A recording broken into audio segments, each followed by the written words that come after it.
Rebirth and Renaissance, the modern Igbo identity. The war ended, but the story did not. Out of the ashes of Biafra, the Igbo people faced a daunting question. What now? Their land was scarred, their pride bruised, and their future uncertain. But one thing remained unshaken, their will to rise again.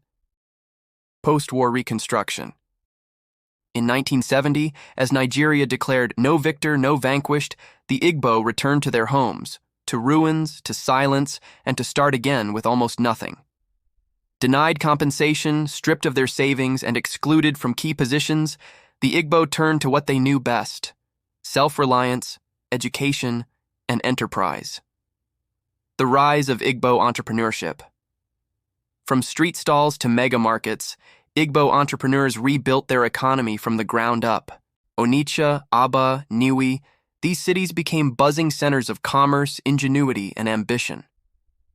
Niue, often called the Japan of Africa, grew into a hub of manufacturing and industry, led not by government, but by the people.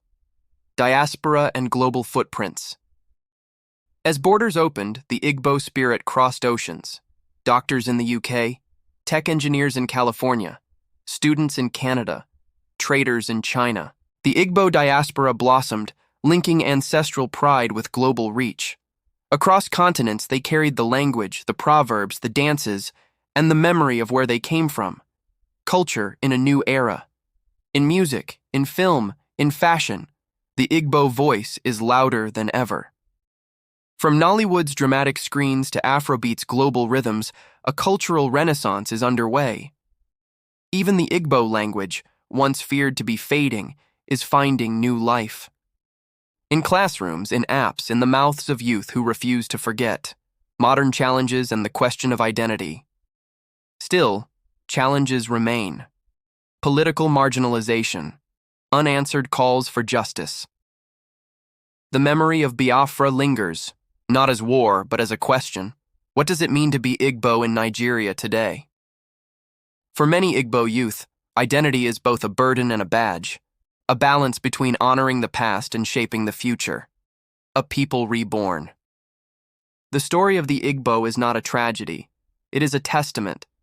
Of survival, yes, but more than that, of evolution. From the ancient Nri kingdom to the digital age, the Igbo continue to redefine what it means to rise. This is not just a rebirth, it is a renaissance, rooted in culture, powered by vision, and alive in every Igbo heart that dares to dream.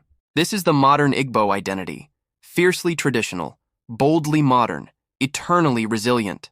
Subscribe, share, remember. Echoes of the ancestors, preserving Igbo heritage in a changing world.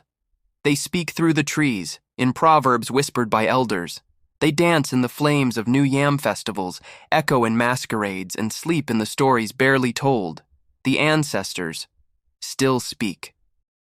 But as the world changes, will their voices still be heard? This is the story of a people reaching backward, to hold on to who they are before it's forgotten. The power of language. Language is not just a tool, it is memory, it is identity, and it is at risk. Across Igbo land and in the diaspora, the Igbo language faces quiet extinction, not by force, but by neglect. But hope remains. In classrooms, in poetry, in digital spaces, young Igbos are fighting to keep the tongue of their ancestors alive. Tradition meets technology. The guardians of tradition are no longer only the elders. They are coders, designers, filmmakers, young minds fusing ancient symbols with modern tools. What was once carved in stone is now written in code. A new generation is preserving the past, not in silence, but in innovation. Festivals and spiritual legacy. Religion reshaped the Igbo world. Christianity arrived with the colonialists and took root. But deep beneath the surface, the ancestral pulse still beats. From the sacred Mbari houses to the masked spirits of the forests, the spiritual heritage of the Igbo lives on, not as relic, but as rhythm. The custodians, elders, and storytellers. In every village, there are those who remember, keepers of stories, vessels of the past. But with every elder lost, a library burns. The race is on, not just to listen, but to record, to archive, to pass it on. The battle for cultural continuity. In a world of hashtags and headlines, is there still space for colonuts and moonlit tales?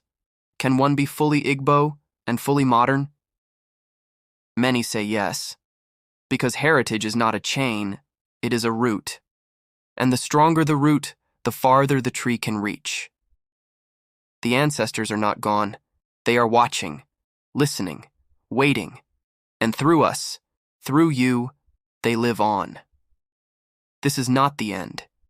It is a beginning. The Igbo diaspora beyond borders. From the red soil of Southeastern Nigeria to the snowy streets of Toronto, from bustling markets in Lagos to tech labs in Silicon Valley. Wherever you go, the Igbo spirit follows. They left their homeland not to forget it, but to carry it with them. This is the story of the Igbo diaspora, the journey, the struggle, and the triumph of identity beyond borders. Leaving home. Waves of migration. In the wake of the Biafran War, many Igbo families made the painful choice to leave. Some fled persecution, others sought opportunity. Some left for education, some for safety. All left with uncertainty. The journey was never just physical. It was emotional. It meant leaving behind family, language, customs. And yet, the Igbo carried their identity like luggage, never letting it go. Rebuilding abroad. Igbo excellence. They arrived in foreign lands as strangers and rose as scholars, surgeons, lawyers, innovators.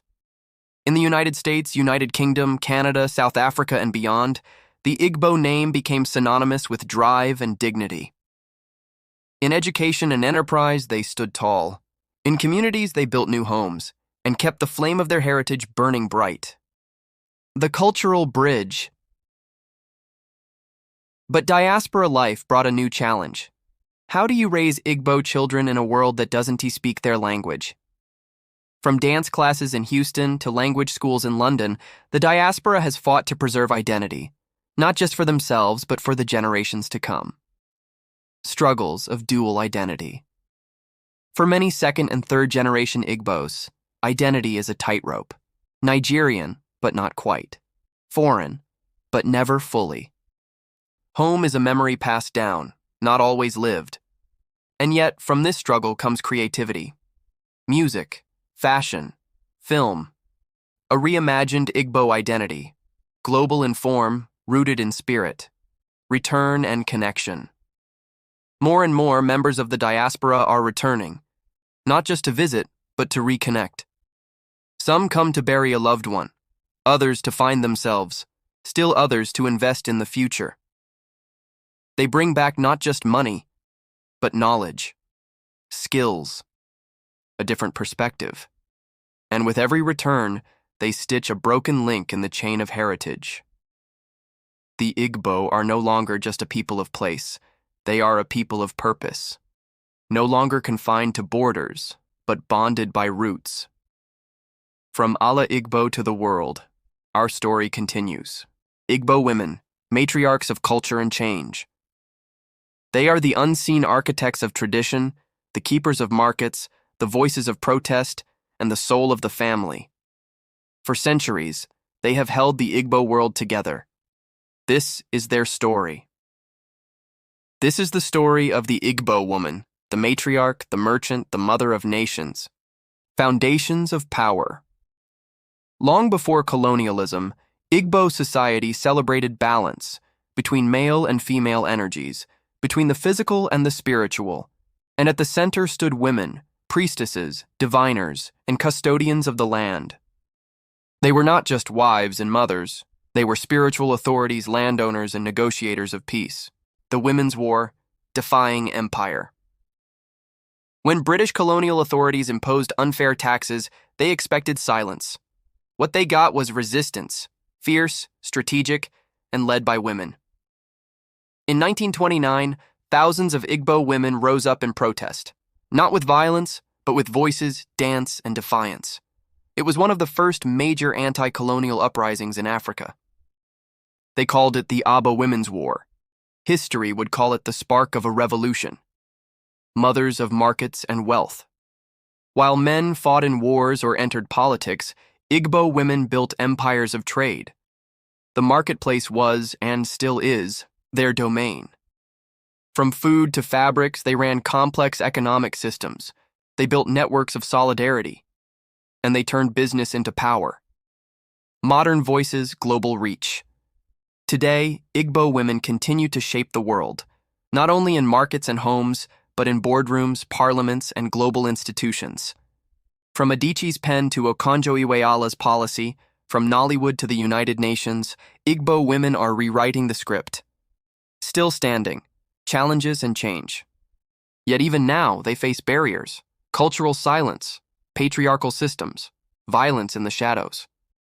But Igbo women have never been silent for long. Whether standing for family or standing against oppression, they have always stood tall. They are the lifeblood of the culture, the architects of continuity, the mothers of identity. Igbo women are not behind the scenes. They are the story. Matriarchs of the past, leaders of tomorrow. Nsibidi, the lost symbols of Igbo wisdom. Before books, before ink, before borders, there was writing, a silent language of symbols flowing with power, mystery, and meaning.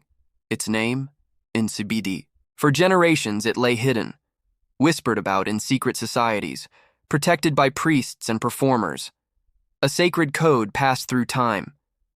This is the story of Nsibidi, the lost script of Igbo wisdom. A code beyond words. Nsibidi is not just writing, it is art, gesture, ritual. It speaks through signs, not syllables. And it once connected entire societies in southeastern Nigeria among the Igbo, Efik, Ekoi, and Ibibio peoples. Long before English or Arabic ever touched these lands, Nsibidi was a living language, etched in calabashes, painted on walls, danced in masquerades. Sacred, secret, and silenced. But not everyone could read Nsibidi. It was a sacred tongue, protected by secret societies like the Ekpe. To the uninitiated, it remained a mystery. With colonization came fear and destruction. British missionaries called it witchcraft. Schools erased it, and the sacred knowledge was forced underground. What the symbols mean. Nsibidi speaks in symbols, each one layered with context and emotion. A single mark can mean war or marriage, depending on where it's placed. It's not just written, it's lived. From courtroom decisions to romantic letters, from tattoos to wall murals, Nsibidi once shaped communication, culture, and community, the renaissance of Nsibidi. But the symbols are rising again. In art, fashion, technology, even in hip-hop lyrics and graphic novels, Nsibidi is finding new breath. This revival is not about nostalgia. It's about reclaiming memory, dignity, legacy, for a people told their history began with colonization. Nsibidi says otherwise. Nsibidi is more than a code. It is proof. Proof that the Igbo and their neighbors had language, had law, had love, before the world gave them permission. Lost symbols. Living spirit. Igbo spirituality, the forgotten faith. Long before the cross, before the crescent, before the Bible and the Quran arrived on African soil, there was already belief. Sacred, ordered, divine. In the heart of Ala Igbo, a spiritual system pulsed through the land, a faith of balance, nature, justice, and ancestral connection. This is the forgotten faith of the Igbo people. The core of Igbo spirituality. Igbo spirituality is not a religion in the Western sense. It is a cosmology, a way of living, of relating to the world, the ancestors, and the divine.